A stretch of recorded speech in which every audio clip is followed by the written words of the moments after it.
Welcome to Explore English Churches, and today we are in Stamford, which is actually in Lincolnshire. It's right on the border of Lincolnshire and Huntingdonshire.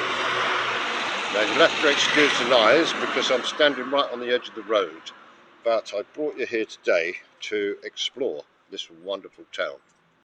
Now, as I understand it, there are 5 churches in this town. We're not going to be able to cover all 5 today. If we can get to at least 1 or 2. One I know is actually under the care of the Church's Conservation Trust, so that should be open. But there's so many other interesting things about this town. And before we go to one of the churches, I want to be able to show you a little bit of the town itself, because I think you'll be amazed. And so off we go. Bear with me, off we go. As you can see, it is an absolute beautiful day here today, and Stamford itself is, it's just one of the most beautiful places, I think, in England. It is surrounded by all of these wonderful buildings, which I'm trying to show you. And one of the first things that I found most interesting, that this building that I'm standing at now used to be a public house. And if I can try and show you a little bit of it, right, and apparently this Daniel Lambert of Leicester in he was born in 1770. He died here on the 21st of June, aged 39 years, when he was building the Wagon and Horses, which is what the pub was called. Shortly before he died, he weighed 52 stone and 11 pounds. So I'm wondering if he was the original Billy Bunter. And that's just one of the buildings that's so fascinating. And as we walk down, I know that there is another building down here that, again, is truly fascinating. The history of this town as well is outstanding, and so this is why I've come here today, to take you down, have a wander down. You can see one of the churches in the distance there. I don't know the name of that church as yet, but here lived Lady Frances Wingfield, who it's claimed had a relationship with Oliver Cromwell. And apparently she persuaded him in 1643 not to level the town. Also here was printed Stamford Mercury in 1712. So that's quite interesting. And as I say, this town is absolutely steeped in history. I should try and show you this building without getting run over. Okay. I don't know how much of that you can see, but yes, that is where Lady Frances Wingfield lived, who was having an affair with Oliver Cromwell. So we're taking a wander down, and you can see all the wonderful stone buildings, every single one of them. You know, even looking across the road at this Martin's Antiques, if you look at the building itself, it's absolutely fantastic. And what I've also, I think I've spotted across the road there, if I can get across without getting run over, I think I've spotted what is an old stamp machine. Let me have a look. Yeah, I do believe, what's this? I do believe that this was possibly an old stamp machine where you could actually purchase stamps.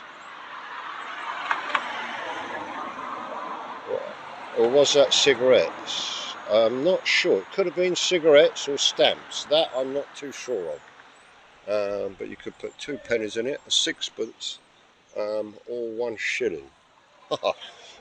How interesting is that? But yeah, this will give you another view.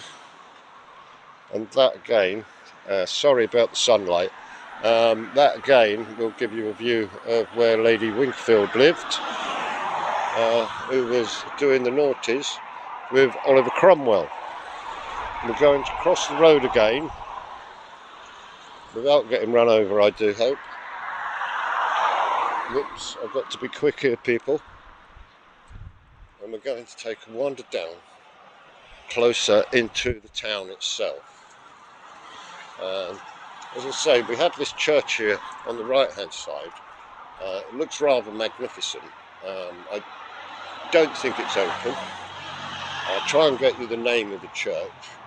Looks absolutely fantastic, and also you can see a spire in the background of yet another church. We'll have a little look at this one from the outside. I may have to cross the road again. I think this is St. Martin's Church.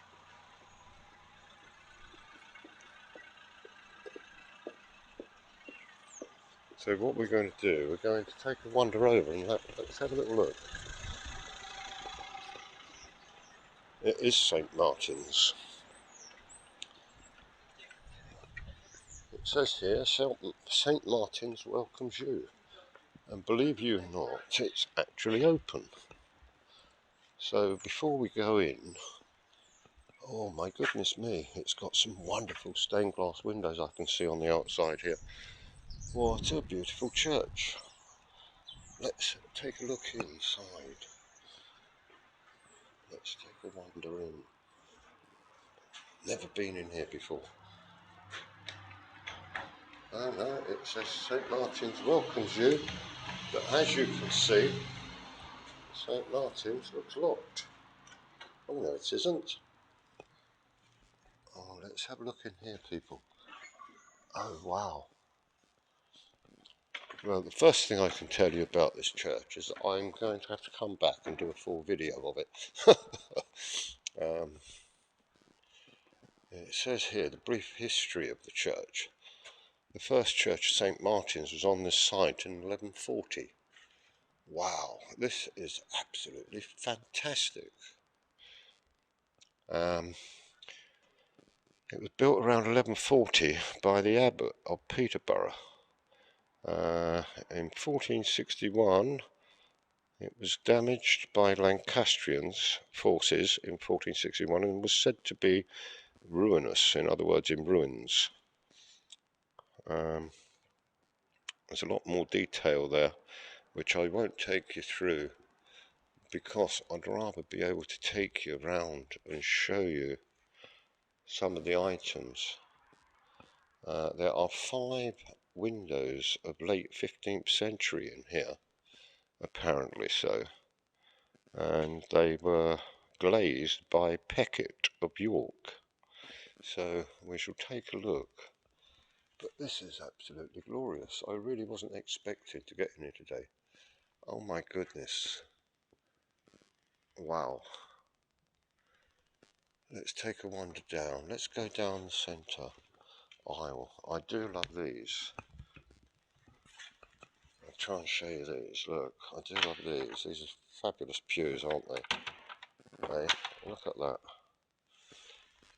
Let's take a wander down here. There's just so much to see in this church, it's untrue. The pulpit itself, which I will show you, is, well, I'll show you that in a moment, is absolutely outstanding. Let's have a look here. Look at these wonderful carvings. Beautiful. Every single one of them is absolutely beautiful. And the figures are in memory of Francis Davenport, MA, Vicar of the Church, for 35 years. And from 1899 to 1934. Oh, look at that. That's absolutely fabulous. Let's see what else we can find. You know me. Oh my goodness me. We have a massive, massive tabletop tomb in here. Well, as I say, I'm going to have to come back and do a full video. Let's have a look at this chap over here. Wow. You're going to have to bear with me because I'm trying to move around. But let's have a look at this chap here. Cecil Burghley. Oh, this is Burghley, because we have what's known as Burghley House just up the road. Oh wow, got a load of this chap.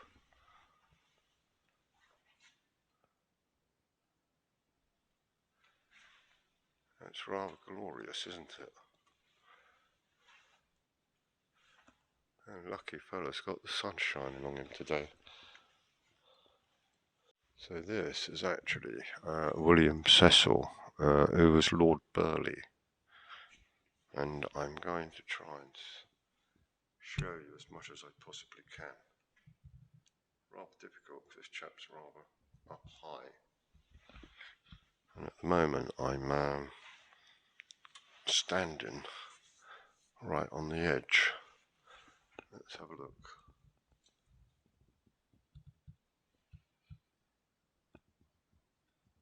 I hope you can see that clearly. He's still got all the lovely colours on, rather fantastic, because many of these actually lose their colour. And I'm presuming that this is the Order of the Garter. That would be my guess. So I'm going to give you a quick whiz round.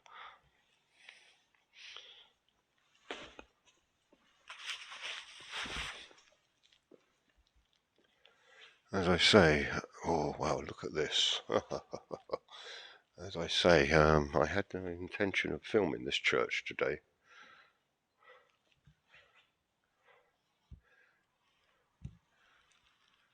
Because I truly didn't think it was going to be open.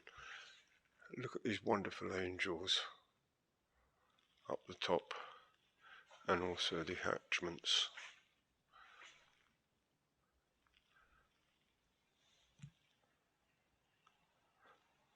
And this one is for the second Marquis of Exeter. He was born at Burghley House in 1793, I believe it says, and to his widow.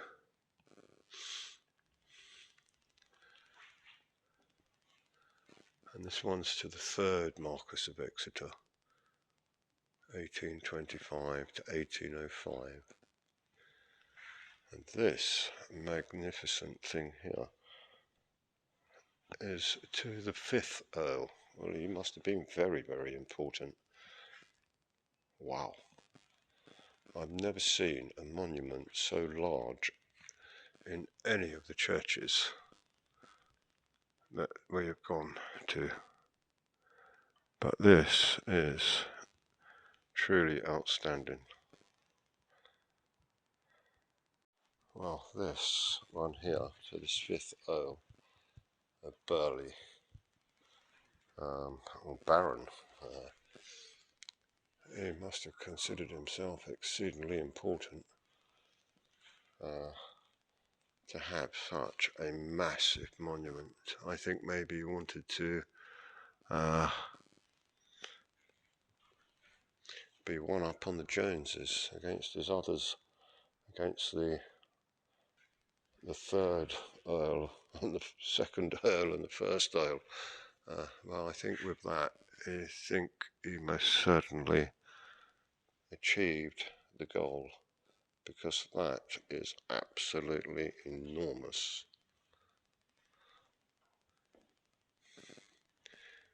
Let's take a little look over. There's a wonderful stained glass window over there, which we will go over and have a little look. Also, I want to try and show you the whole of that monument. That is the first Earl of Burghley. He's the closest to the chancel.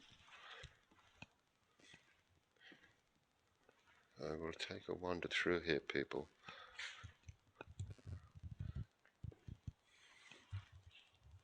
I notice a lovely lion on here. I want to show you this. Whoops, I've got to be careful, you know me, I always fall over. But how gorgeous is that? And there's another one the other side. Oops. There's another one over there. But yes, let's take a wander over. It's going to be rather difficult to show you this particular stained glass window because the sun is so strong coming through. And I believe that that is one of the medieval glass windows. Looking at the glass, I would say so. I hope you can see that. Extremely vibrant. Needless to say, this church is rather large, and so therefore we have a rather large organ. Church is basically given over to the Burghleys. As I say, they owned basically everything that was anywhere near Rutland itself. Stamford, sorry. I'm in the wrong county. Let's continue with our little exploration. As I say, there are some glorious windows in here. This one here, it looks rather dirty, but it dates back to around about 1864. What that big head down there is, I don't know. We're going to go and have a look at that and see if we can find that out. But these windows over here, these are the ones I really wanted to show you. They are, without doubt, phenomenal. It's going to be rather difficult, so please bear with me. And this is in loving memory of Joseph Phillips, who died in 1902. But how gorgeous is this? How gorgeous.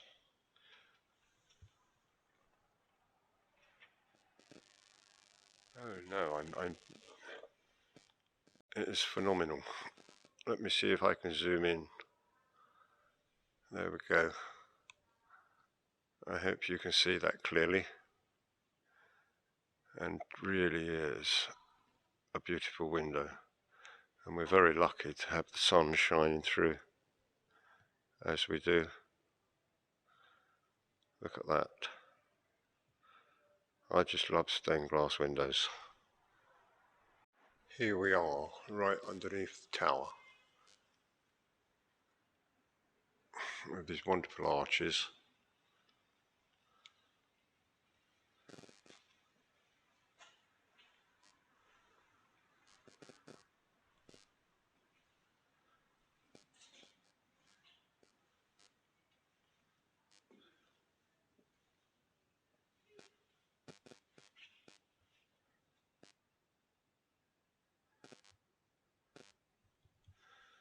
As I say, I will be coming back, possibly doing a more informative video of this church.